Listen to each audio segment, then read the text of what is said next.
Come back. It was great to see all of you in a post-lunch session, awake and responsive. Look forward to seeing you again at 4 o'clock right here. Thank you. Ladies and gentlemen, and now for the last and final session, Delivering Better Governance Perspectives. Our panelists for this session have arrived. It's going to be extremely interesting. The chair for this is Ms. Zia Modi. The speakers, Mr. Pradeep Kumar, Central Vigilance Commissioner, Mr. T.S. Krishnamurthy, former Chief Election Commissioner, Mr. Ranjit Sinha, Director, CBI, Mr. Gursharan Das, author, management guru, and public intellectual, Professor Deepankar Gupta, Director, RBI. All our panelists are here with us now, and we will begin with the session right away.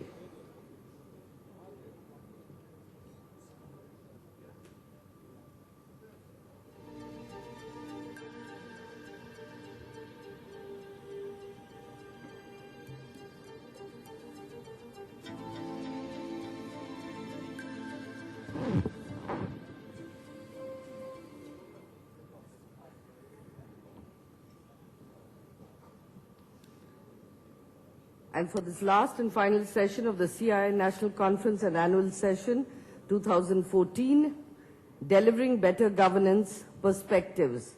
May I request the chairperson, Ms. Zia Modi, founder and senior partner, AZB Partners, to please take the session forward.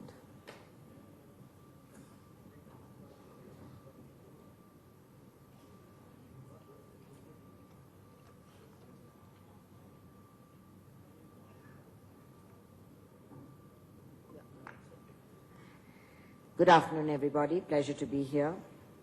See by the audience in the room that clearly our speakers are in for some interesting questions. The best for the last. So welcome, and welcome to the panelists as well. I've been given a wonderfully long 5 minutes to introduce everybody. So let me start, because I think we're more interested in what they're saying. And the format of this panel, as I understand it, is that we have incumbent officers, and they will be giving their views, and I'm hoping that we will have enough time after that for some good dialogue. I personally have a lot of questions, but I will suppress those for those of the audience.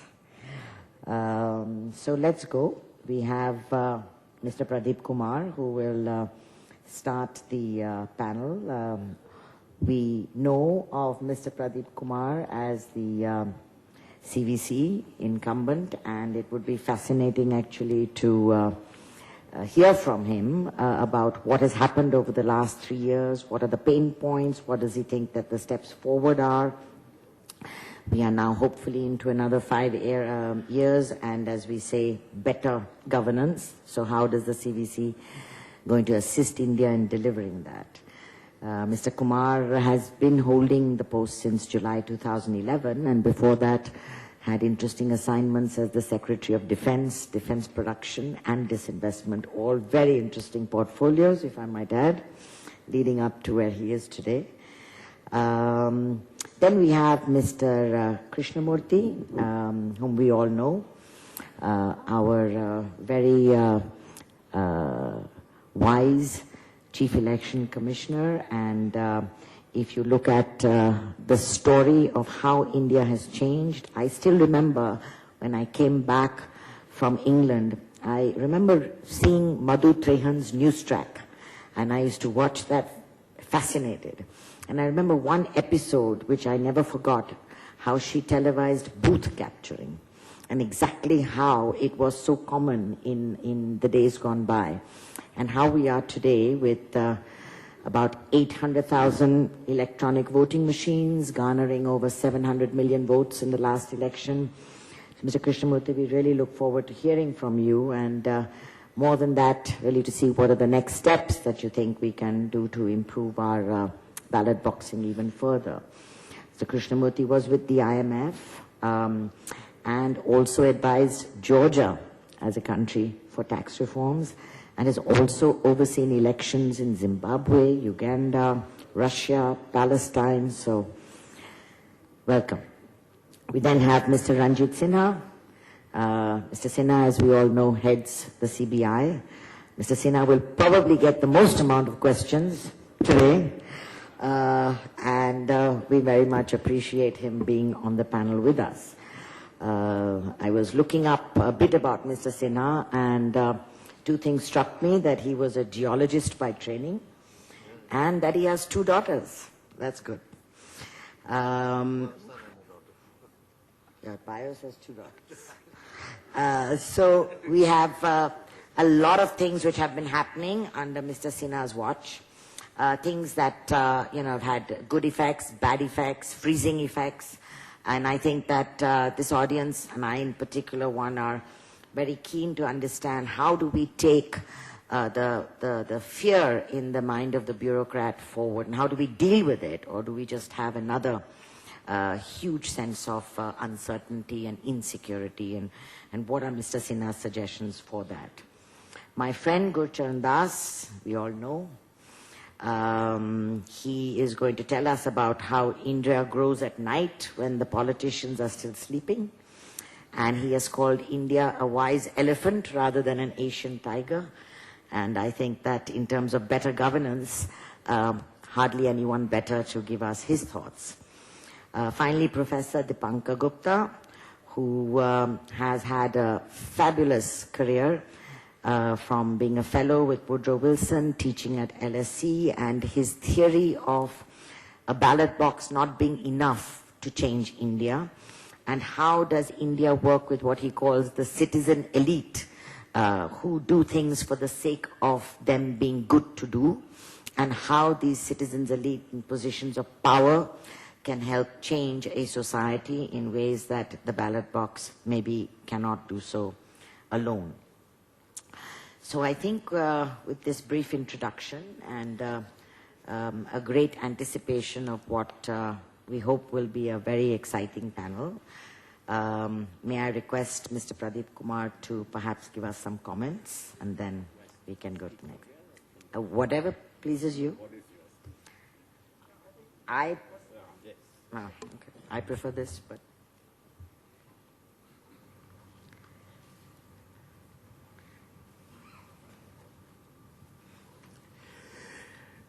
Ms. Zia Modi, chairperson of the session, distinguished panelists, ladies and gentlemen. First of all, I am delighted to be here and thank the CII for giving me an opportunity to share my thoughts with you. The National Conference of CII is taking place at a very interesting point of time.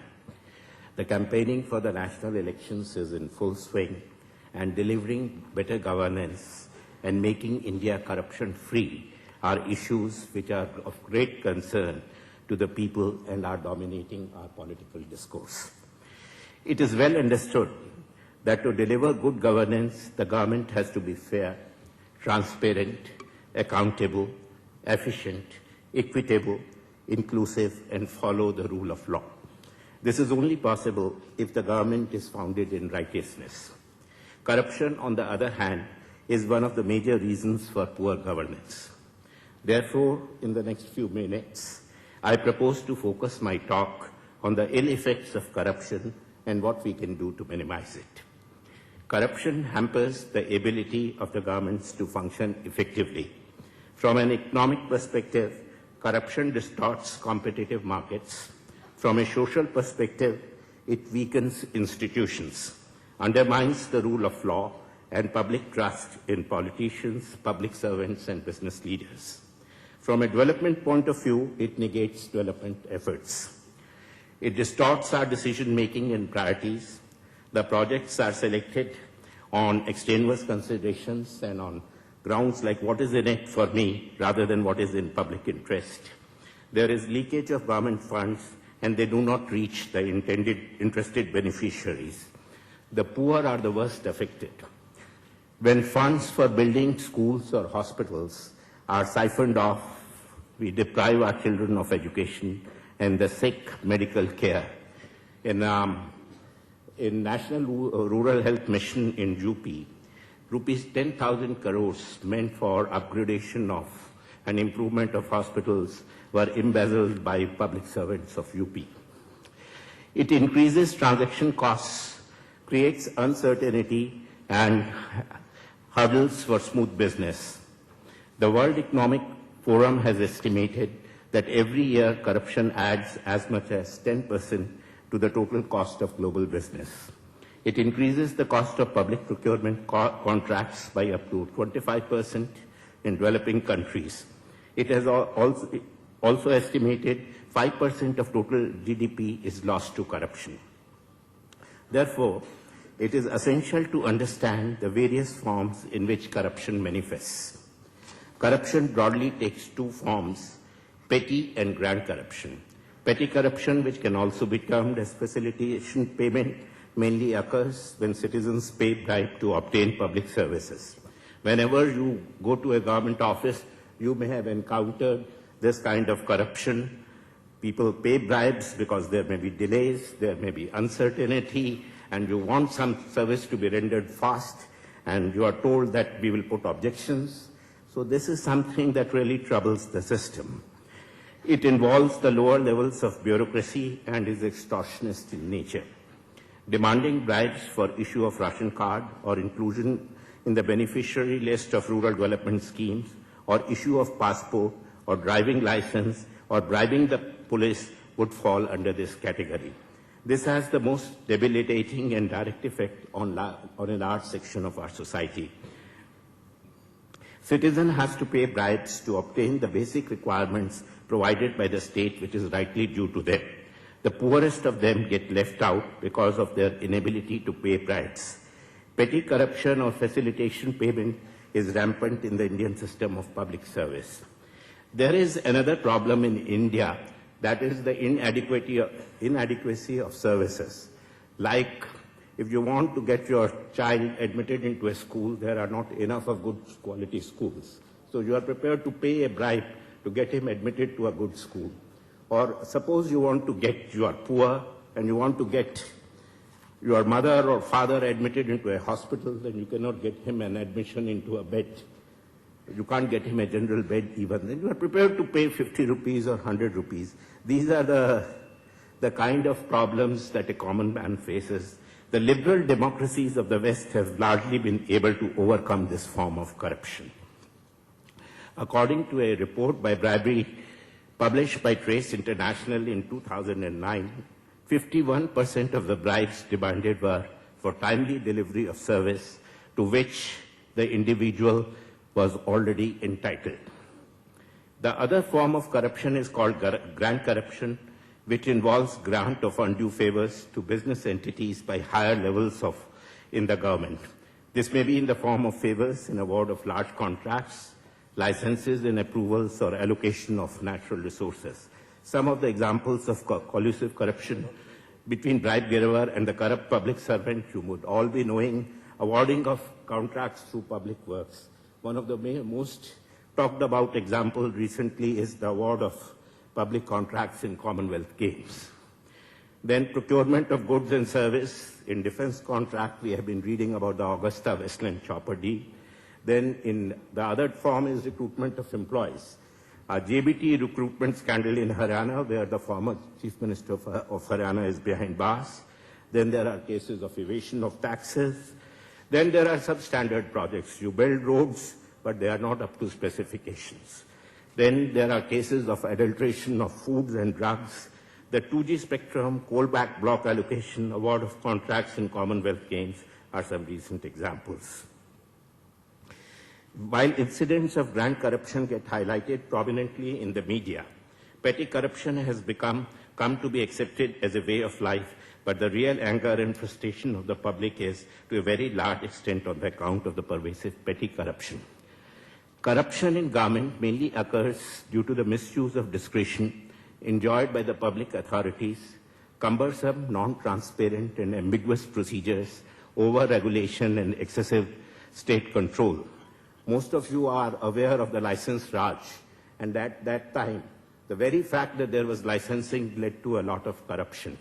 Dismantling of licensing itself helped, and those of you who would be aware, there used to be a department called Directorate General of Technical Development, When I was a young officer, I also had the occasion to visit, and they determined how much to produce and which machinery to buy. So those kind of things, when you do away, then you improve the whole system. Lack of citizen-oriented and responsive approach by the officials aggravates the problem. The Commission has been advocating simplification of rules and a more open, transparent, and accountable governance system. Discretion should be reduced to the bare minimum and only where absolutely essential. We should encourage free and fair competition.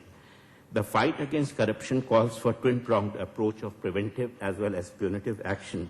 To provide a credible deterrence against corruption, it is necessary that the corrupt are promptly punished, howsoever high and mighty they may be. To achieve this, we need an independent, well-trained professional investigating agency and an efficient and honest criminal justice system. Delays in the judicial process is a serious challenge in fighting corruption, as courts are overburdened with cases and trials take many years. As a result, the guilty continue to enjoy the fruits of corruption while the innocent suffer. There are more than 6,600 cases of corruption pertaining to CBI which are under trial. About 1,500 are under trial for more than 10 years. Prevention is a more effective and efficient means of combating corruption. It involves assessing the risk of corruption in an organization, system, or processes and recommending suitable controls to mitigate these risks. The Commission has adopted a strategy of leveraging technology to prevent corruption, wherein organizations are persuaded to accept e-governance measures and computerize on priority all those activities which are vulnerable to corruption. Some of the examples of leveraging of technology is e-reservation of railway ticketing, etc. Earlier in our younger age, when one used to buy a ticket from Delhi to Chennai, then one would go to the railway station, stand in queue for 3 hours, and then suddenly the counter would be shut and you would not be able to get a ticket. So e-reservation, and there used to be a regular corruption in buying tickets.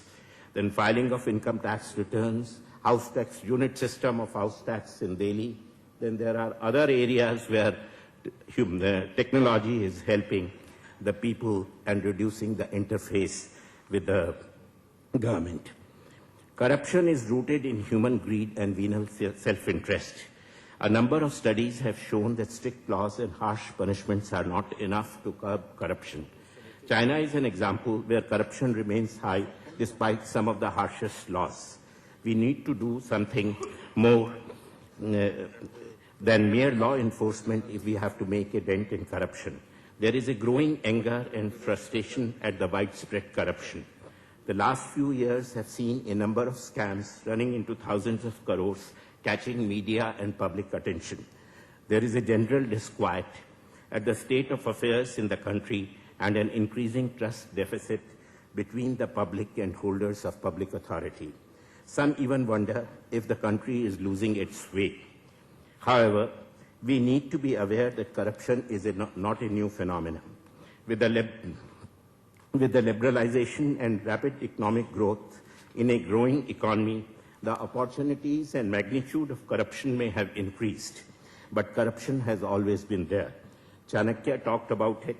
Gandhiji had said just before independence in June 1947, and I will quote, "We are not even fully independent yet, but I have been receiving complaints that some so-called eminent leaders of India are making money through their sons, that nepotism is on the increase as also is corruption, and I do something about it. If it is true, all one can say is that we have reached the limits of our misfortune." Unquote. Mundra Jeep scandal was the first major corruption scandal to hit India after independence in 1948. While corruption has always been there, what has changed today is our tolerance for it.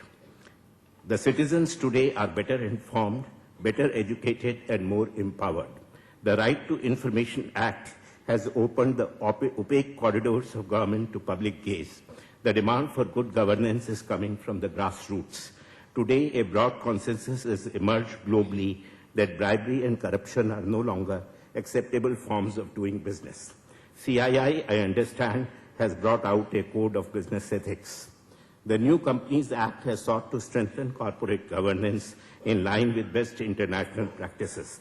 In India, the constitutional and statutory institutions like the CAG, CEC, CVC, which are a part of the framework of checks and balances, have steadily gained in strength and importance in the public affairs of the country. The independent judiciary and the constitutional courts have been a bulwark against corruption. Independent regulators like RBI, SEBI, the Competition Commission of India are enhancing transparency and accountability in government and business transactions. A set of laws to strengthen the framework to fight corruption is under consideration of the Parliament. There are concerted efforts by the Election Commission of India and the Honorable Supreme Court to decriminalize politics and reduce the role of money and muscle power in our elections. The candidates are required now to declare their assets and any criminal cases pending against them at the time of the elections. The Supreme Court has also recently held that a member of Parliament would lose membership of the Parliament if he is convicted of a serious criminal misconduct by the trial court. In another judgment, the Supreme Court has also directed that trials of MPs and MLAs in criminal misconduct cases should be conducted within a year. It is also very encouraging that now people from diverse walks of life are entering into politics. They are coming from business, they are coming from defense forces, they are coming from various professional classes. The enactment of the Lokpal and the Lokayukt Act has created a mechanism for dealing with complaints of corruption against the senior-most political functionaries. One of the most significant developments in the recent past has been that the rich and the powerful have been sent to jail for their misdeeds. Union cabinet ministers, I need not name them, you would all be aware of them, chief ministers, top civil servants, industrialists, members of parliament have not been immune from prosecution. Many chief ministers have lost their jobs. The impression that if you are rich, powerful, well-connected, you can get away with anything in India holds no longer true. This is causing understandable turmoil and at times disillusionment with the state of affairs in the country amongst those affected by this change. My own view is that what we are witnessing today is only a consequence of the deepening of democracy, spread of education, TV, IT, media, rise of civil rights movements, liberalization, opening up of our economy, and rapid economic growth of the last 2 decades. We are moving, in my view, towards a rule-based democracy. The direction is unmistakable. This may be uncomfortable to entrenched interests, but is something to be welcomed. In my view, a rule-based democracy is best positioned to fight corruption and deliver good governance. Irrespective of who forms the government after elections, the demand for good governance and corruption-free India will only gather momentum. And for this reason, I remain optimistic about the India story. Thank you.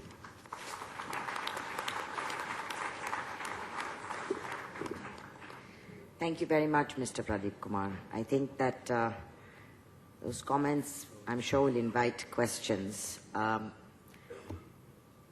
Kumar tells us we have a trust deficit, that there is systemic corruption. There is also, thank God, a fear factor now. There is name and shame, which keeps people a little on the right line. They say sunlight is the best disinfectant, and therefore transparency, the role of the fourth estate. And then we should also think about the counterpoint, which is that what if people are wrongly named and shamed? What is their recourse to get back their reputation, to get back their family, to get back their pride? And how do you keep the two in balance? The fourth estate does not very often report what happens after the first shot of publicity is over. But may I now request Mr. Krishnamurthy to please come and give us his remarks.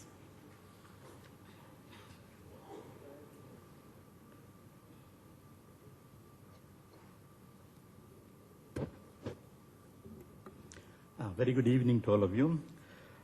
Ms. Zia Modi, my distinguished fellow panelists, ladies and gentlemen, I'm delighted to be here this evening to talk to you about the governance perspectives. Governance is indeed a critical factor for a good quality democracy. Democracy and dictatorship have one thing in common, that is, they have suicidal tendency. Both are subject to suicidal tendencies because failure on the governance front.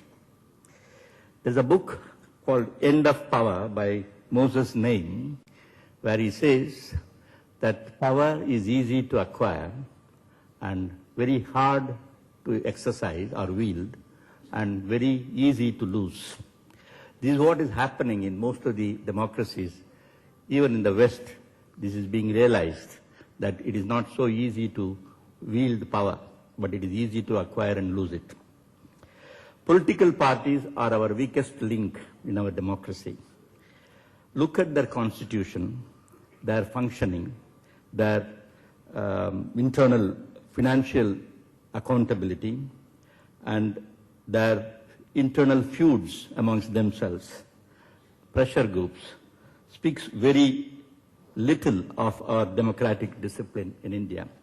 Of course, we can derive some satisfaction that probably we are better off when compared to some of the other countries in Asia and Africa. But then the political parties contribute a lot to the corruption as well as inefficiency in the system. Now, is democracy dead or is it functioning? John Kay, a professor in UK, wrote a book on dead democracies. Is democracy dead or distorted or debilitated? I feel in most of the countries, this is getting debilitated, in spite of the fact that more than 120 countries call themselves as democratic, but they are more democratic in form than in substance. Now let us come to the functioning of these democracies, whether it is Asian or African. You find main problem is on the corruption front, on the efficiency front. For example, the Western countries, if you see them, they had probably more of democracy, more of development first and then of democracy. In most of the developing countries, the problem is we are trying to be a democratic and developmental in our approach, with the result that we are probably not in a position to meet the expectations of both matters. I think India probably in a perpetual reform mode country. We have been talking about reforms for the past 10, 20 years, and still we find that we are not as we ought to be. Elitism and populism seem to be very important ingredients of today's political life. Political parties seem to be more interested in this because elitism gives them some kind of a distinction and populism gives them votes. With the result, when fashioning policies, most of the political masters feel that they have to bear this in mind whenever the policies are framed, with the result that populism takes over and you don't find an efficient management of matters. Now, how do we get over this difficulty? Of course, a lot of suggestions have been made and a lot of proposals have been sent. A lot of commissions and committees have sat over these things. Many of them are very much in the cupboards of the Government of India. But occasionally they are looked into, they are implemented in piecemeal. I was one of the members of the people who went to the Supreme Court of the need to improve governance by looking into various suggestions made by various committees and commissions on improving governance in the country. Fortunately, some directions have been given by the Supreme Court how to improve the quality of governance in this country. Now, one of the few things that I would like to emphasize here is the bureaucrats generally had a higher reputation in the early 60s and 70s, but in the course of subsequent years, not because that I joined in 63, but the point is over a period of time, there has been steady deterioration and bureaucrats are finding it more and more difficult to assert themselves. So one of the things that the Supreme Court suggested was that the instructions by political masters should be given only in writing. I had a very nasty experience. one of the ministers asked me to do something. So I sent a 3-page report note saying that it cannot be done. And at the end of it, I said, if the minister still wants, let him give written directions, and which will, of course, be implemented. The minister calls me at 11 o'clock in the night and says, how you send such a proposal to me? How can I give a written direction? I said, it's for you to decide whether your decision is better than mine. But I hold on to my view that it cannot be done. The file came back without any direction. The point is that it is necessary for the bureaucrats to assert themselves. In a situation where there is a coalition government, which is becoming the order of the day, it is necessary for the bureaucrats to assert themselves, because otherwise they are equally culpable of bad governance in this country. And it is their duty to advise. In fact, when the Right to Information Act was passed, there was a big debate whether the notings in the file should be made available to the public. I strongly believe it should be made available to the public. But unfortunately, it is not so. It is not being done. It is not being implemented. But be that as it may, a time has come when the steel frame which was supposed to be guarding this country in the early years of independence has to assert itself now. And it is necessary to ensure that the political masters are kept in check. We are all aware the Shah Commission's report, of which copies are not available in the government, I am told, though some reprint has been brought about by one of the members of the Shah Commission, one of the parliamentarians who has brought it out. It is necessary for all of us to go through those recommendations of Shah Commission, wherein very clearly it has been indicated that the duty of the civil servants as well as politicians is first to the Constitution. And unfortunately, it has not been given the pride of place that it ought to deserve. There is abundance of life in this country, vibrant, chaotic, and tumultuous. Democracy is really very vibrant in this country, but then when you look at a little more closely, you find there is more of freedom and less of accountability. This is the problem. If we can ensure a compromise in terms of both the political masters and the bureaucratic class, certainly we can deliver a good quality democracy in this country. What are the few things which you should consider? One, as far as the political corruption is concerned, there is a need for looking into the funding of elections. That's the starting point of poor governance in this country.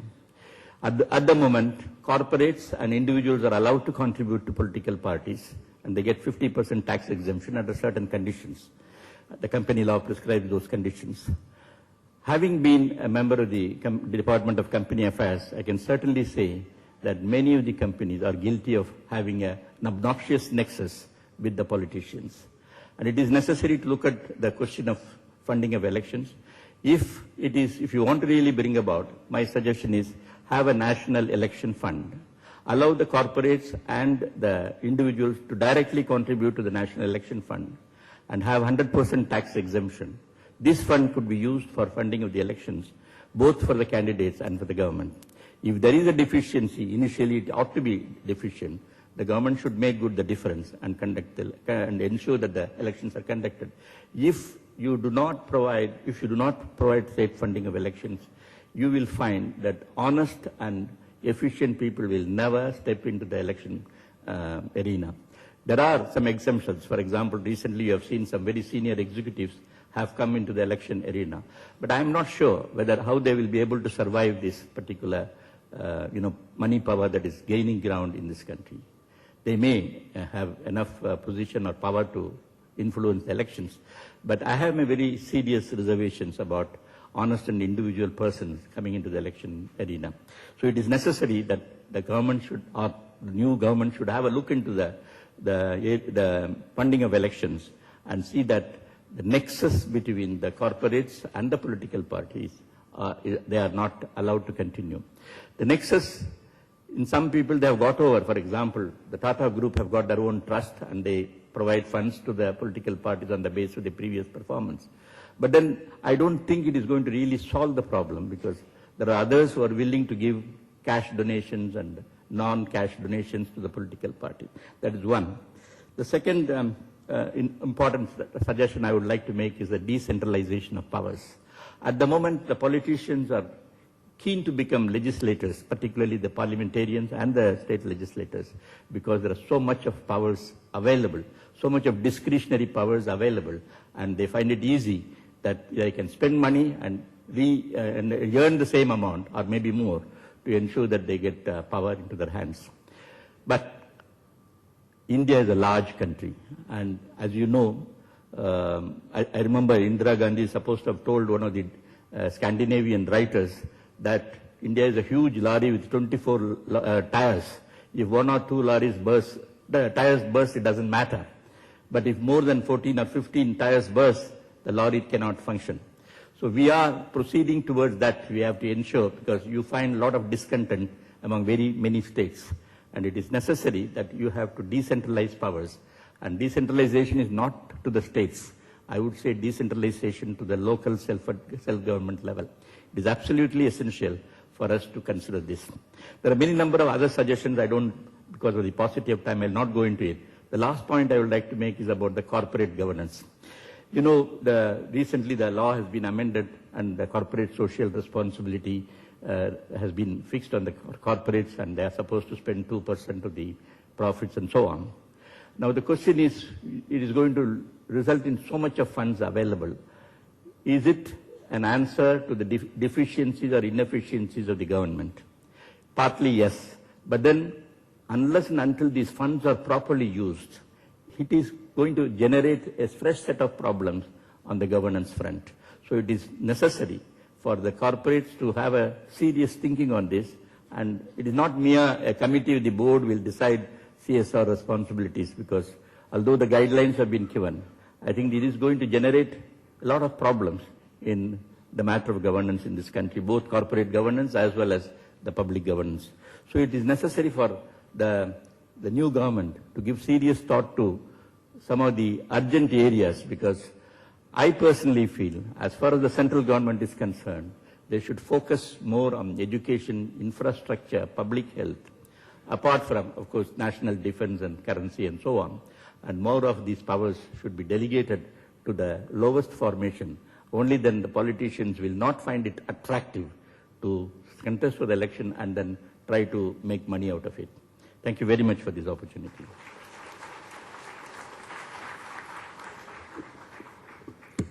Thank you so much. In the interest of time, Mr. Sinha, may I request you to start straight away. We look forward to hearing your remarks.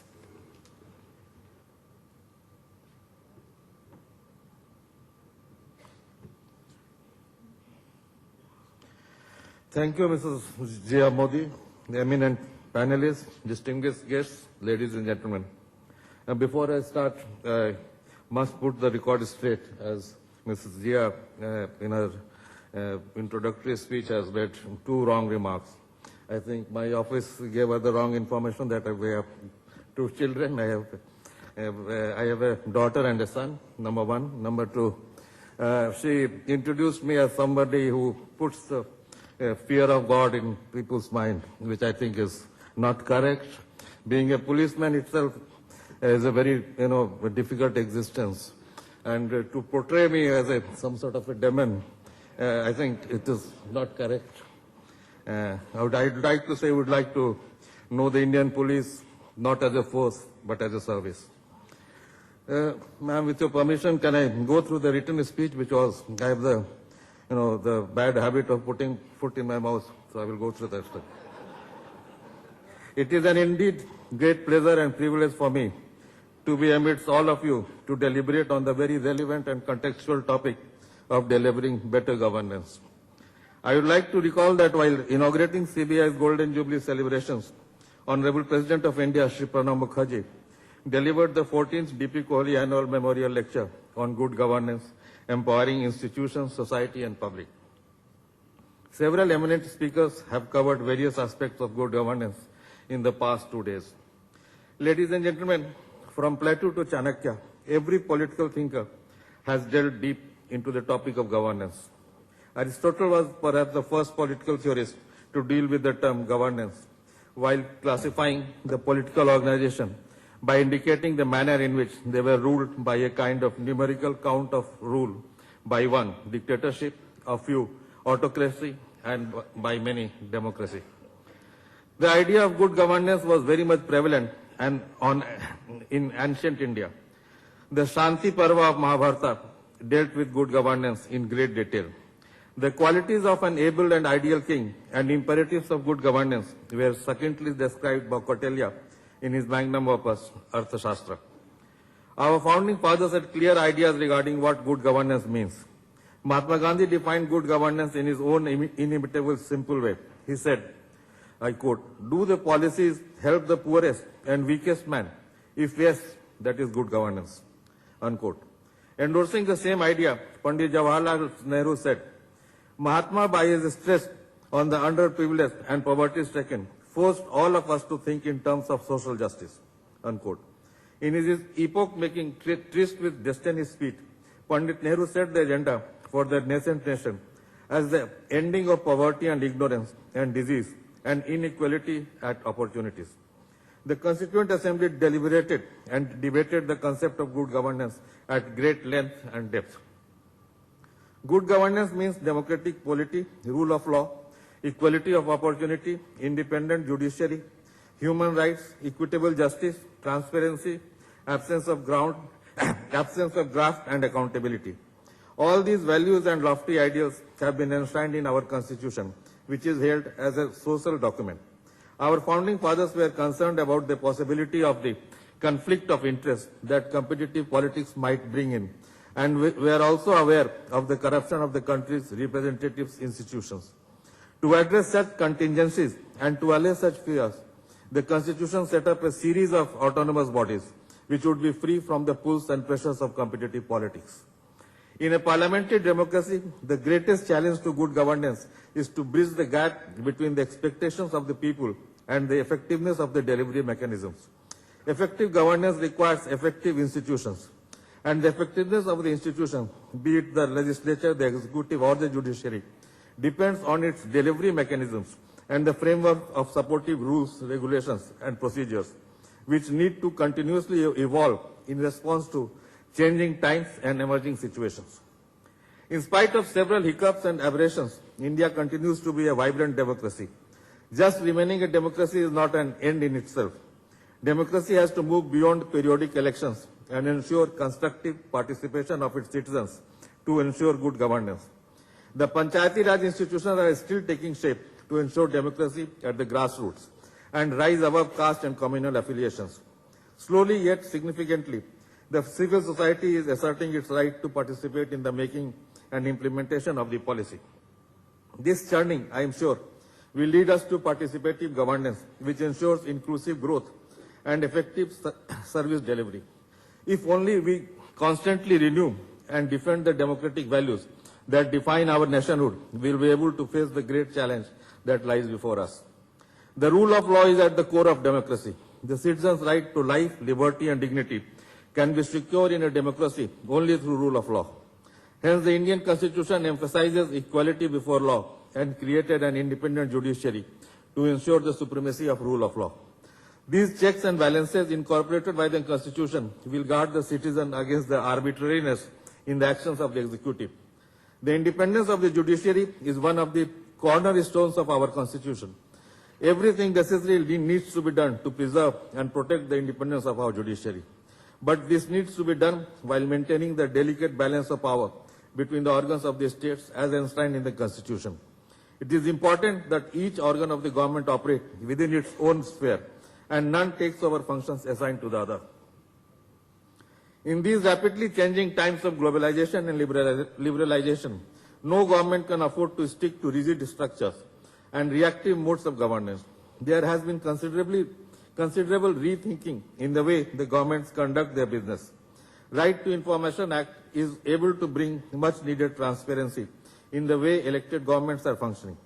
The laws related to public service delivery and accountability, which are yet to get the legislative stamp of approval, would bring paradigm shift in the way public services are delivered by the government, especially local and state level. The deterioration in values is cause of concern. Corruption is eating into vitals of the society. It is an imperative necessity to emphasize the need for probity in public life. It is easier said than done. The watchdog organization CBC and the investigating agencies like CBI have a key role to play here. The fear of the law and its deterrence power needs to be reiterated.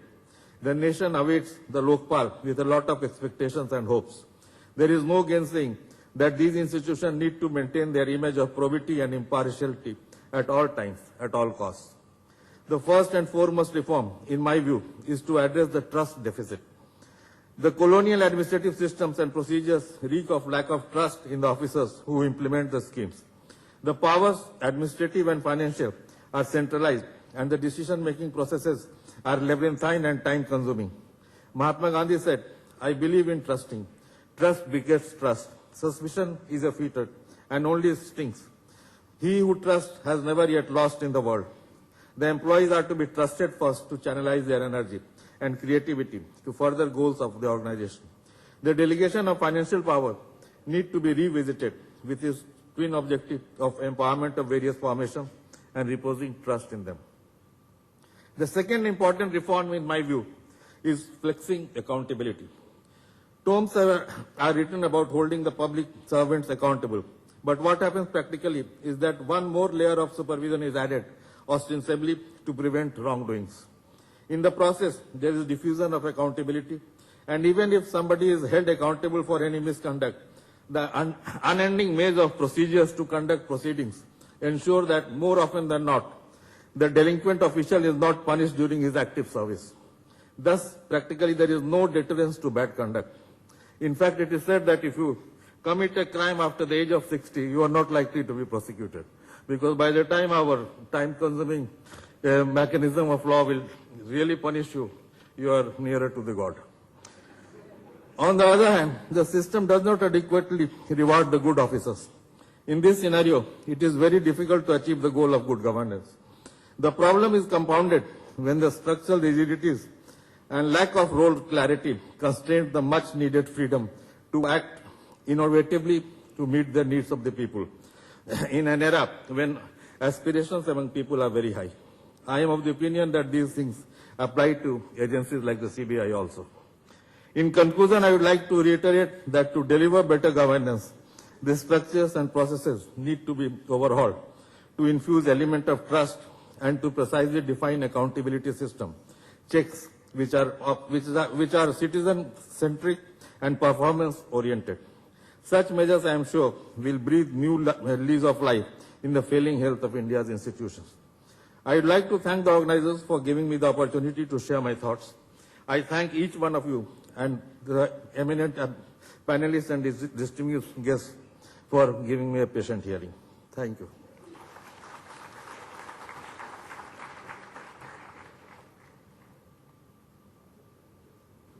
Gulsharan?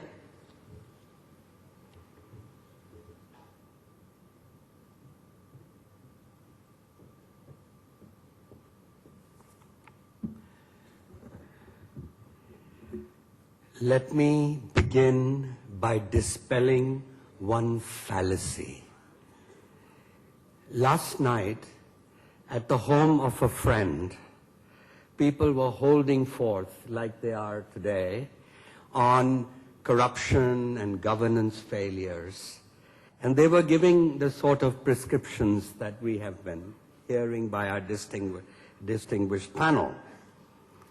Suddenly, our hostess announced that Indians are corrupt.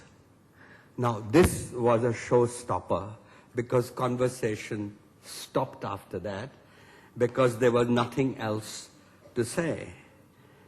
And I didn't have time to tell her that, you know, this is a mistake we make in attributing to culture what is a problem of governance.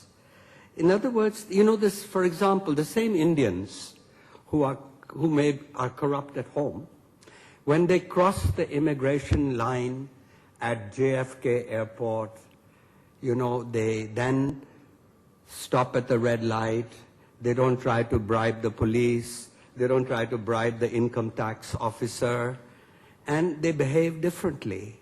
So why do you attribute it to culture It's the same person in 24 hours. His culture has changed.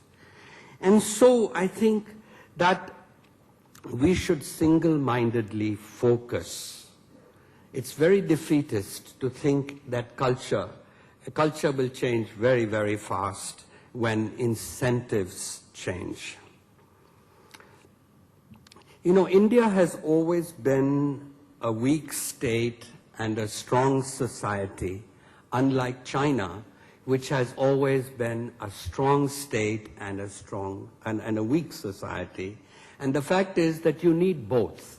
You need to be a strong state and a strong state to get things done, and a strong society to make that state accountable.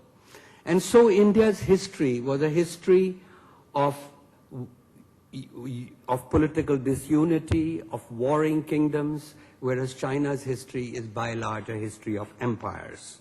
And the Indian was always defined by society, your place in the village, your caste, your joint family, whereas the Chinese was defined by the state. And the Chinese emperor gave the law and interpreted the law. In India, dharma preceded the king, and the job of the king was to uphold dharma, and the interpreter of dharma was the Brahmin. And this happened right from Magadha, our first major kingdom. And so in India, oppression came from society and not so much from the state as in China. And the answer to that oppression was the Buddha, or the Guru who came around and protected the people from those oppressions of the Brahmins or whatever. Now, it's no wonder then in 1947 India became a democracy and China became a totalitarian, authoritarian state. And today, no wonder India is a bottom-up success while China is a top-down success. And the Anna Hazare movement that we have been through was merely a collision of a strong society which is morphing into a strong civil society against a weak state. So, with this background, one should ask and look at the problem of governance and say, basically the first point to be said is that we need to have a strong liberal state. Don't get that word strong, don't let it upset you. We're not talking about an authoritarian state. We're talking more of an effective state, the kind of state that was in the minds of our founding fathers. But the question that bothers us all is, why does it take 15 years to get justice in the court? Zia, you're a lawyer. Why does it take 12 years to build a road in India when it should take 3? And therefore, the strong liberal state that I am advocating is a state which has 3 pillars. One, it has an executive that's capable of quick, determined action when needed. 2, that action is bounded by the rule of law. And 3, that action is accountable to the people. Now, the 3 pillars of such a state are not like the pillars of this hotel, where they reinforce each other. So in those pillars sometimes undermine each other, because we have seen where in the last few years, too much accountability, drive for accountability, has weakened the state further, and the bureaucrats are not willing to act at all. And so I think the lesson here is that we, with our obsession with accountability, we have forgotten that there also needs to be state capacity. The Indian state has got left behind. Democracy has made huge demands on the state, beginning with our socialist period, but also continuing today. As we saw, the Congress Party manifesto came out yesterday, and it is disgraceful in the way that it wants the state to do even more and more when the state cannot do even what it has been trying to do in the past. So how do we get this strong liberal state? Well, we get it by reforming the institutions. And these are the basic institutions of governance, the police, the judiciary, the bureaucracy. And no one, if you've been all watching television every night on, for the elections, and I find not a single candidate talking about the reform of the institutions, which is at the heart of it all. I mean, this is the mistake that Kejriwal made when he thought with the Lokpal he had done his job. The Lokpal is only after the corruption has taken place. You have to prevent corruption. So I think ultimately the best answer was given by one of our speakers is that you have to reduce discretion. And this is what the reforms do. And in some ways, economic reforms are a very good answer to corruption, because power goes from the functionaries to the market. But in India, we have been reforming by stealth. We have not openly reformed to say, well, we are doing the right thing. We've done it in a hush-hush manner. And therefore, people have got the impression that the reforms only make the rich richer and the poor poorer. Whereas the reformers should have gone out every night to say, that Manmohan Singh should have gone out every night and said that, look, there's a difference between being pro-market and pro-business. Pro-market means you stand for competition, and competition lowers costs, reduces prices, improves the quality of products, and leads to a rules-based capitalism. Pro-business means that the state keeps discretionary authority to give away favors, and it leads to crony capitalism. Now, this is a very simple idea, but nobody has said it. And therefore, I think one of the failures of our system, and if you ask me now for a couple of solutions, one is the need for what Amartya Sen has been shouting for the last 20 years, which is the need for a right of center, liberal, secular party. And this party may not win elections right away, but this party will bring the agenda, will bring reform out in the open, and will say that this is, I mean, Margaret Thatcher used to say that she spent only 20% of the time doing the reforms and 80% of time selling the reforms. And this is the failure of our reformers. They've not done that. And so I think it is time also. We have a new generation of people, young people who have come up. The middle class and the aspiring middle class is about a third of India. It's going to become half of India within a decade. And this class is ready to change the rules of the game, as we have seen in the success of the Aam Aadmi Party. The second idea is that to make a strong liberal state possible, all of us have to devote 1 hour a week to our neighborhood.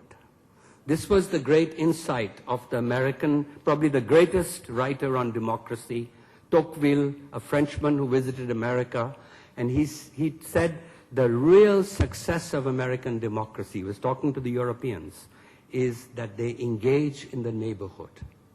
And that is really, and the best idea that Kejriwal has had is the idea of the Mohalla Sabha, which is somewhat the same thing.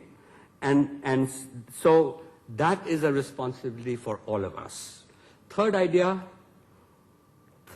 is that it begins with a key word.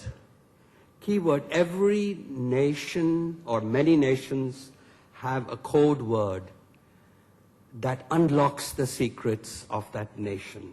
Now, the word for America is liberty.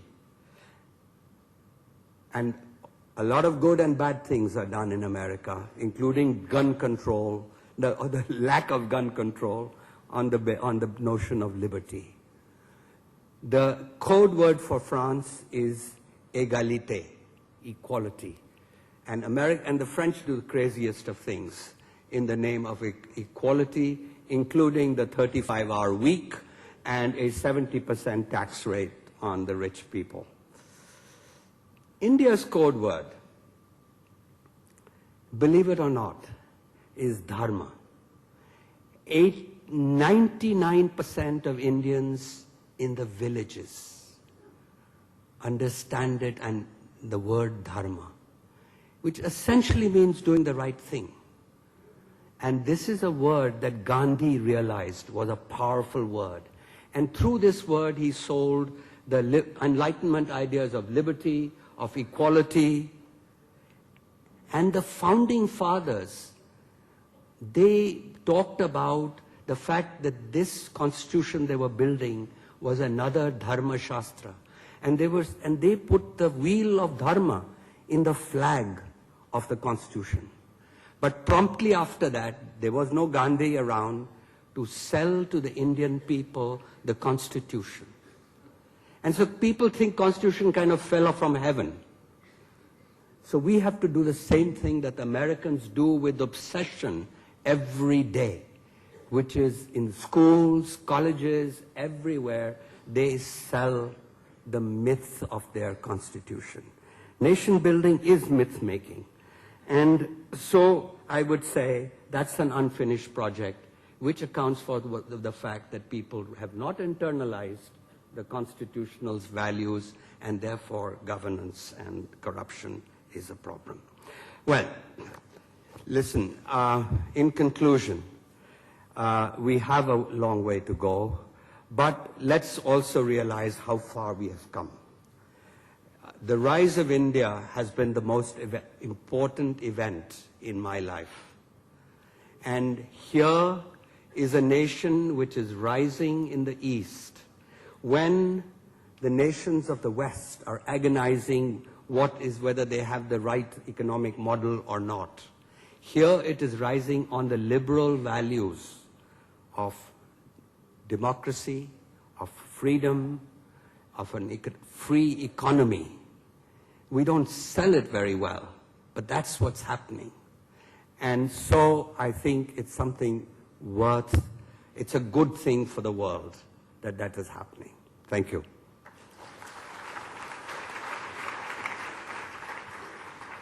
Thank you so much, Gurcharan.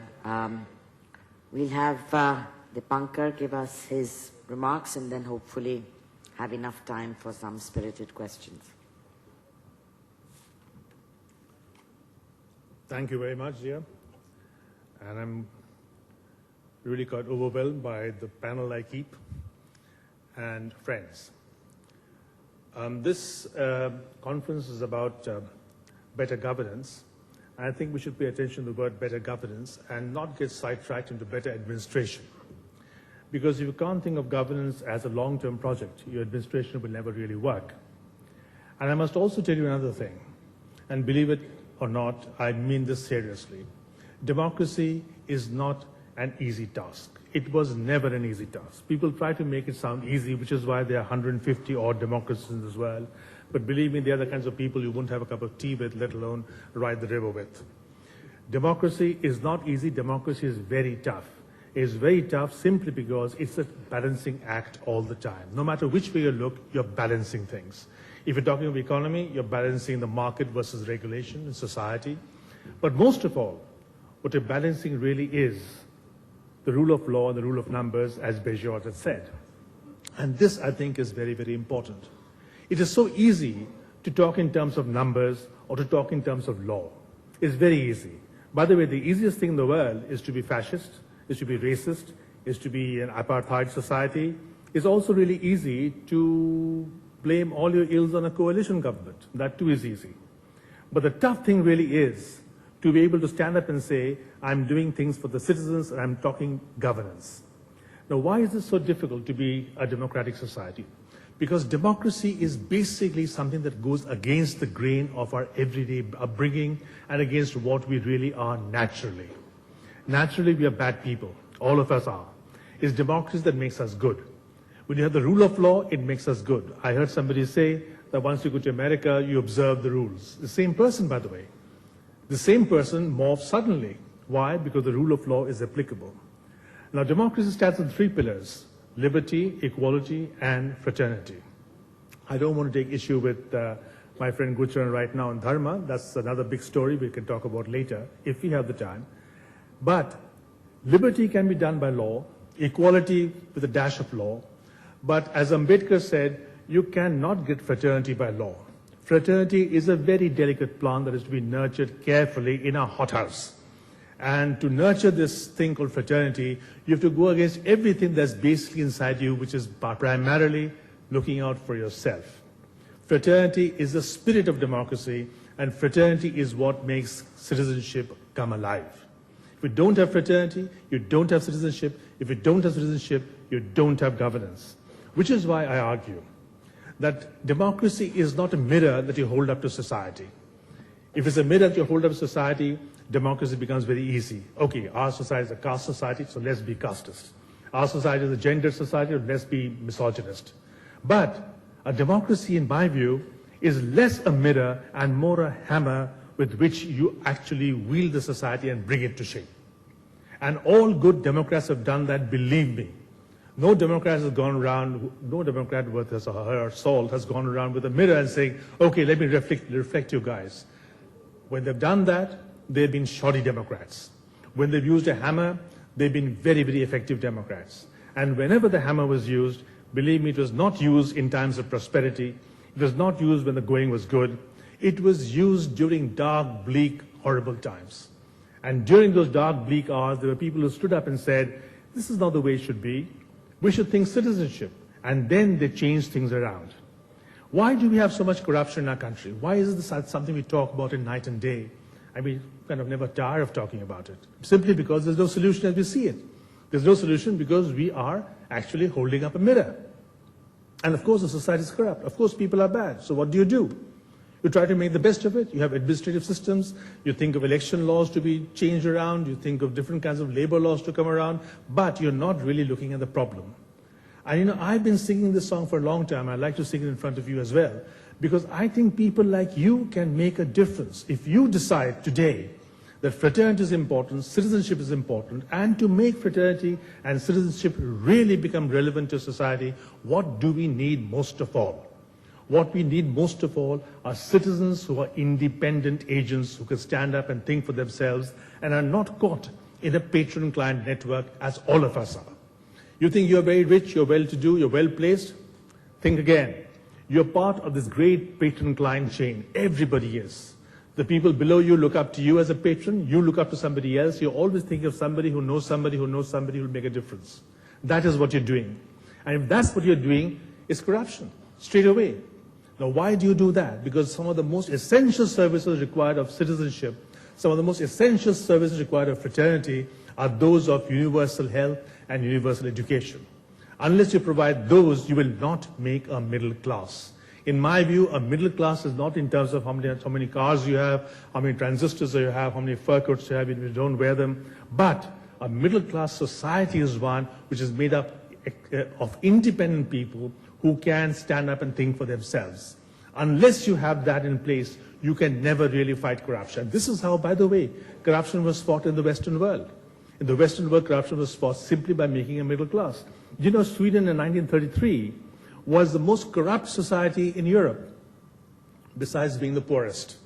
It was a very poor and corrupt society. It couldn't feed 1 million people, and there are more Swedes in Minnesota than in Sweden. In 1933, they decided on the Falkenhammett program. That is a social service program that is today held up as a model program. And that is how Sweden got up, and Sweden became what it is. Britain, in the worst times, started the National Health Service. Austria after the First World War. France, Canada, Second World War. And where they started in Canada, started in Saskatchewan, the poorest province of Canada. That is where health service started, and that became the leading model for North America. Basque Spain, another wonder story which began in 1980. In all of these situations, remember, people made a difference, leadership made a difference. If you're going to hold a mirror up to society, you will not make a difference. You have to be a leader to make a difference. And the leader never holds a mirror, the leader uses a hammer. And with this hammer, you make fraternity, because fraternity is not something that comes naturally, as I just mentioned. Now, in order to do these things, we have to never ask the question, where is the money? That is the worst question to ask. And most of us instinctively say, we are a poor country, we've got 1 billion plus people, how on earth do you think we're going to have universal health and universal education? Why don't we just settle for health for the poor and education for the poor? The moment you make this concession, believe me, you're surrendering to poor health and poor education. The best way to help the poor is to forget about them. Think society. And when you think society, the poor will be lifted up much as you are lifted up. Some of us think that we are very well to do. We are rich, we are prosperous, we got everything in our backyard. Think again, you ain't seen nothing yet. Once the middle classes come up as a middle class society, the rich in India will be richer than what they are today. But they must have the gumption to think ahead. Now, people like you can put this matter on the table. Nobody else can do it. People like you can do it and pressure the government to say, we want universal health, we want universal education, and don't tell us where is the money, it is there. Every now and then you have every year actually, you have the Prime Minister stand up in the ramparts of Red Fort and say, I'm spending so many more crores for this and so many more crores for health and education and child delivery, institutional delivery, and the rest of it. The real issue is, what is the delivery like? The delivery is very poor, and why is it very poor? Because people like you and I are not involved in the delivery. It doesn't matter to us. And we are the ones who have the most noisy, squeaky wheels. And unless we are actually involved in the system, we will not pay attention to it. So if you're thinking in terms of better governance, believe me, don't frighten yourself by thinking that this will never happen because we are poor and because we are plenty in numbers. This will happen primarily because we are poor, primarily because we are so many numbers, which is why there's a great promise ahead. And I don't think really we should also argue that the less state, the better. It is all a matter of balance. What does a state do? When the state does the right thing, it's a great state. When the state does the wrong thing, it's a wrong state. Durkheim had this great fight with Spencer, the person who coined the phrase survival of the fittest, and a great advocate of the market. Durkheim told Spencer, and Durkheim was no enemy of the market, by the way, but Durkheim told Spencer that, remember, before the market comes society. Don't forget society. Get your society in shape. I don't know how many of you have been to Highgate Cemetery in London, but I think it's a terrible cruelty that we've done to our forefathers. On a narrow little road in the cemetery, there are two graves which are touching toe to toe. On the one side, you have Karl Marx, on the other you have Herbert Spencer. Can you imagine these two giants fighting it out 100 years after they died beneath 5 feet of soil? Thank you very much.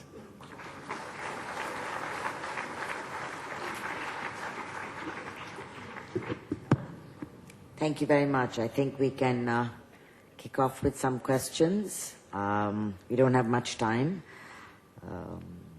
Any hands up? Yes, Janmajay? Maybe you need a mic and introduce yourself.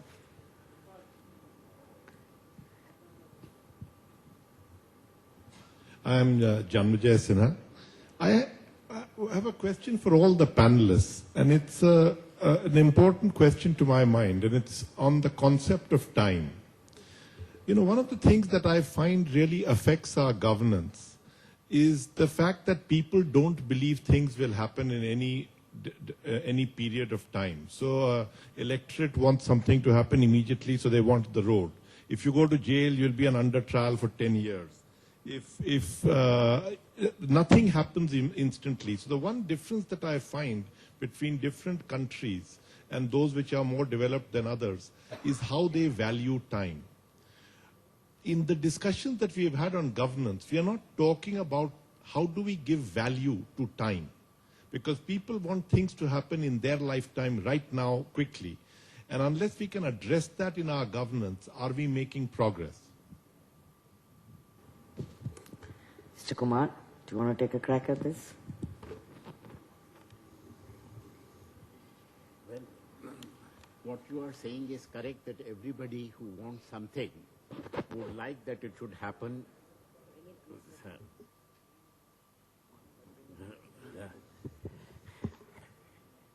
I think what you are saying is absolutely correct to this extent that everybody wants that whatever he is demanding should take place in a definite time frame, because in the long term, if we are all dead, it doesn't really matter what you get then.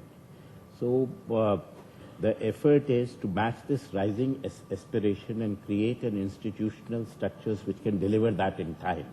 Now, to take the example of judiciary, the case is taking very long time. Now, this is a problem that is there, that is known. Everybody wants speedy justice. Fast-track courts have been established. Now for CBI, around, I think, 72 new courts have been sanctioned by the Honorable Supreme Court, but still what we find is that the cases carry on. But how to really price it, I don't really know. But the mechanisms we can create, which can help us in better delivery of what people want to, what people are aspiring for. Gurchan, you wanted to pick up? Well, I think it's, I disagree with the starting point of your question, which had to do with culture and all that, between countries and so on. But really, it is absolutely, you're spot on. As I said, why should it take 15 years to get justice or 18 years to get justice? And the reality is, go back to state capacity, go back to the need for the reforms. And these reforms are all catalogued in the administrative report, the Administrative Reform Commission, the Judicial Reform Commission, the Police Commission. These are all catalogued. They're not difficult. It's a question of paying attention to state capacity. So why is it not a single politician today running for election is talking about this? That is really the question, isn't it?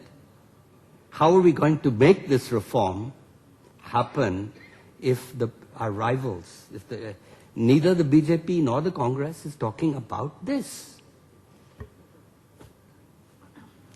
So comments but no solution. I'm sorry. Yes, of course. One of the points I mentioned was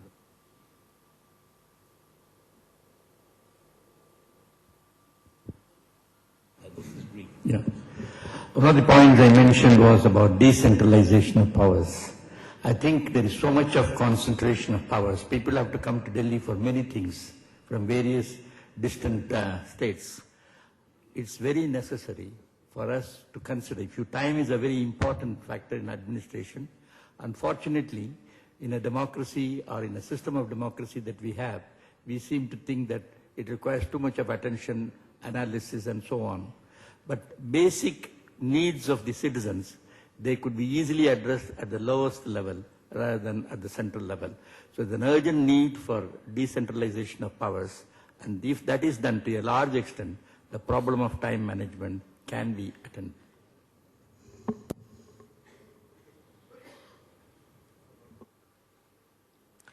Any other hands up? Yes. Dipankar, you wanted to also comment on what Janmajay was... Yeah, well, yes. Sorry. Yes, I think the question of time is very important in a number of ways. But sometimes I think one should be counterintuitive as well. Democracy does one thing, it makes us all impatient, you're right. But remember, in the long run, we all become grandparents. And we must think of the long run as well. When I discussed education and health to you, remember, none of those things can happen overnight, which is why the hammer-wielding artist is so important. It takes about 15 to 20 years for education to actually kick in and contribute to GDP. Now, any politician who's got a ledger book in front of him or her and is doing the balancing act of ledgers, debit and credit, is not going to appreciate this point of view at all. It takes roughly the same number of years to get good health up and running. So you must also think of the future. And we are loath to think of the future because, as I said earlier, we are thinking too much in terms of short-term advantages. And these short-term advantages actually go against the basic grain of democracy and fraternity. You know, but what's behind this person's question really is that an entrepreneur takes a loan to build a project or to build a factory. And from that day, by every day, his interest cost climbs up. And a bureaucrat knows this. And he will delay that decision because he knows that the fellow cannot afford it, and therefore the cost of the bribe will go up. And I think that's the question of time. We can't wait. It's not like education and health only. There are things that have to be done today. I'm afraid I have to differ from Mr. Das on this, because we cannot make a sweeping remark that all bureaucrats are abetting in terms of in efficiency and so on. No, I don't terms of think he delays. meant that. All that I would say, I know that. All that I want to say is, one of the simple answers in governance is to have a single window system of clearance as far as starting business or venture is concerned.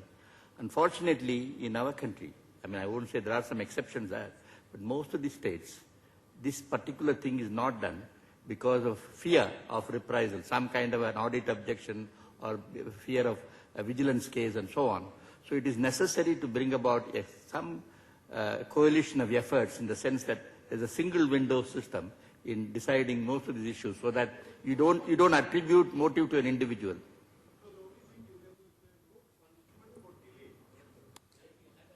I entirely agree, but then some delays can be defended on some ground, whatever it is. But then delays are inevitable part of a democratic society, but we should reduce the delays. And it is possible if we can bring some kind of a single window system on many of the issues relating to industry particularly. I think so. In the lighter vein, we should. I think so. We already have devised a means to reduce time. Make use of street money. That will reduce time. Okay, let's have the next question. Zia, sorry, I've just started. Actually, from a After business, that. my name is Shailesh Pathak. I work in infrastructure and finance. From a business perspective, governance is all about speedy contract enforcement, not necessarily government. And we are ranked 186 out of 189 countries, as you know. So, Zia, this is for you and anybody else. How are you going to fix this basic issue of enforcing a contract in India, where a business person is doing a contract with another business person? Think very quickly, because I think the panelists will have some more interesting remarks to make. The bottom line is that unless you have a judiciary that is well paid and enhanced in size and infrastructure for it, I think it is a problem that will continue to haunt us. So if you have a Supreme Court judge that is earning the equivalent of 3 lakhs a month tops, and if you have a High Court judge that's earning a bit less, you don't have a systemic incentivization for more people to take that job, which is more than a sacrifice and a sign of prestige and honor. I think also our DNA as litigants is deep. Indians love to litigate, as I've seen in my last 30 years. It's always a fight. I never forget when I came back as a very raw young lawyer and counseled this brother who was fighting with his other 2 brothers. And I said, why are you paying us lawyers? Just pay him. He said, I've paid you to fight. You just do your job. And I want to settle, I'll let you know. And, it took me back because that is our DNA. Justice is also comparatively cheap to access. We talk about our expensive Supreme Court lawyers, etc. But in truth, in the district court, justice is fairly cheap to access. And you have basically a system where land is opaque, titles are fought for. At the village level, think village, think district, not necessarily where you're coming to Delhi. And therefore, I think that IT, technology, case management, accountability of the roster, how many judgments are you delivering, how many adjournments have you given, how many adjournments have you taken yourself as a judge, all this, like they do in the Western world, helps. Yes. I have a question to Mr. Deepankar. What is universalization of education? You see, read the newspapers.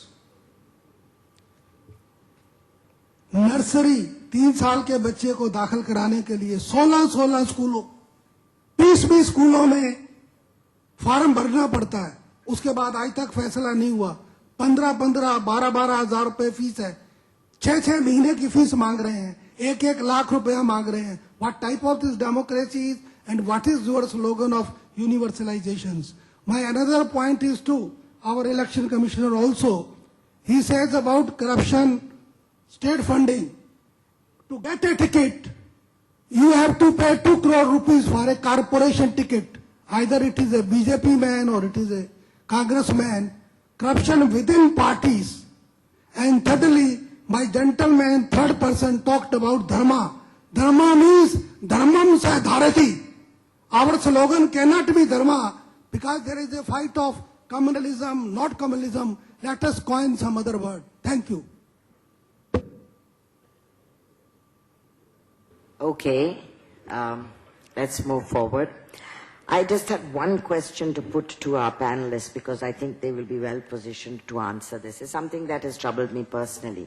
Regardless of who comes into power in the next election, I think the concern that many of this audience and corporate India has is how do you get the bureaucracy to start moving again? How do you get them to want to take decisions? How do you stop the comment that you hear people who have heard many bureaucrats say, I won't go to jail for doing nothing? How will the wheels of that come back? I think that is a concern that I, as an intermediary, hear from many corporate citizens. Is there some thinking that you have? How do you balance the fact that you stop a paralysis and yet keep the bureaucrat healthy, alive and strong and not fearful? You know, ma'am, I have worked for more than 40 years in government. And it is our own fear that prevents us from acting. After all, Sridharan built a world-class metro in a time-bound time, and there is no allegation of corruption against him. He set up a world-class project. Corrupt people are also not afraid. They are doing the things, what they wish to do. And there are good bureaucrats who are also working quietly and doing their thing. So it is something like this, that it is internal. And when have honest people been punished? And how many are being punished when you compare to other places? In fact, the corruption is so rampant that I would say that very few people are being punished. So this is an alibi for non-action, for not acting. I don't find any merit in it.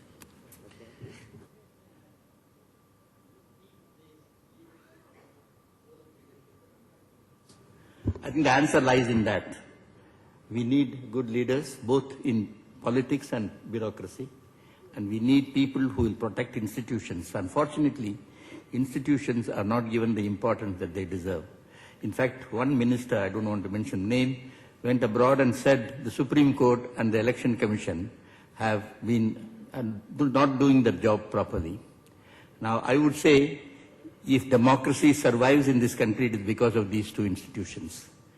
It is very unfair to make such a sweeping statement. I agree there are deficiencies in every system, but what we need are people who will provide leadership and also protect the institutions, because ultimately it is the institutions which will deliver goods.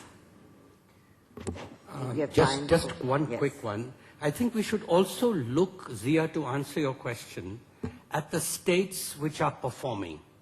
If you see the high-performing states, you will see that the bureaucracy over there is not paralyzed. The leader, the chief ministers, and the team of ministers have given a very clear direction to the bureaucracy. The kind of direction that the bureaucracy got in the middle of 1991 from Narasimha Rao, A.N. Verma, and others. And it's the same thing, that the reason why we think the bureaucracy is paralyzed, because this central government has not given clear direction. There have been two centers of power giving contrary signals to the bureaucracy. So you create a sense of purpose, that this is what you want, and you'll get it. Time for maybe two more questions. Yeah, very quickly on university. Sorry, Dipankar, you wanted to comment? That's my favorite hobby horse, so let me ride it again. Universal education is not what you think it is, nor is universal health what most people think it is. Universal education when your son, my son, the gardener's son goes to the same school. And universal health is when your mother, my mother, and gardener's mother goes to the same hospital. When you come to that level of quality delivery on a universal scale, I don't care how much money is taken away from me in terms of taxes, because I get something worth it. Universal education and health is not health for the poor, education for the poor. Believe me. Pradeep Kumar, I am Kishore Nair. In one of the previous session, we had all the CMDs of the public sector undertakings were present here. And one of the major topic that they were talking in terms of delivering their performance is the fear of CVC, and the fear of CVC is not allowing them to perform. I think this is probably a common topic that comes in almost all discussions. My question to you is that if you look at most of the public sector undertakings, there are vigilance cases that is coming against most of the employees, but how do we differentiate between a procedural lapse and an intentional corruption, number one. Number two is that how do you prevent or how do you be more proactive in stopping corruption rather than punishing the people on maybe some of the procedural lapses. For example, a major contract is to be awarded. The vigilance team in the particular organization doesn't enter into it till it is awarded. The moment it is awarded, the file goes to the vigilance department. So what are your thoughts on this topic? You know, the 3 C's, the CAG, the CVC, and the CBI have always attracted a lot of criticism.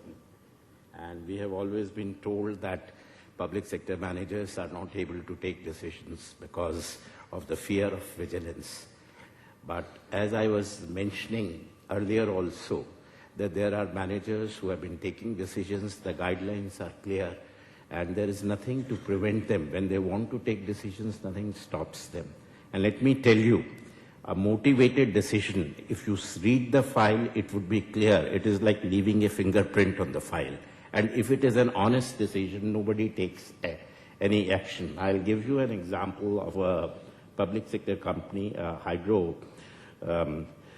hydroelectric company, where a project was being established, and what happened was that the CMD at that time found that the contractor had run away, the contract had to be set up.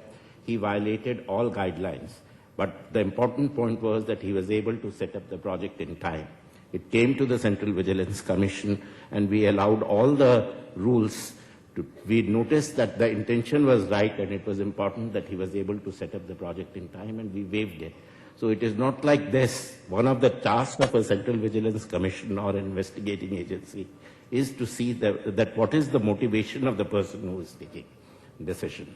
So and as I was giving you the example of Sridharan, Delhi Metro is also a public sector undertaking and is subject to our discipline. After all, he set it up in a record time. So I personally, as I was saying earlier, there are many alibis for those who don't want to work. I think that's the final perspective for the evening. I'd like to wrap up this session by thanking all our panelists. Thank you very much. Frankly, I would have loved more questions, but as they say, time is the enemy. And therefore, we'll close the session and thank the audience for their participation.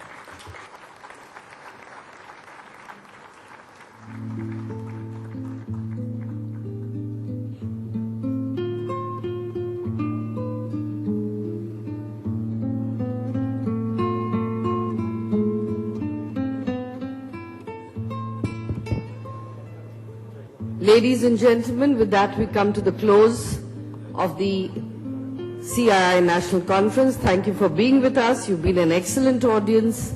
Thank you very much. And we hope to see you once again soon. Bye-bye and thank you.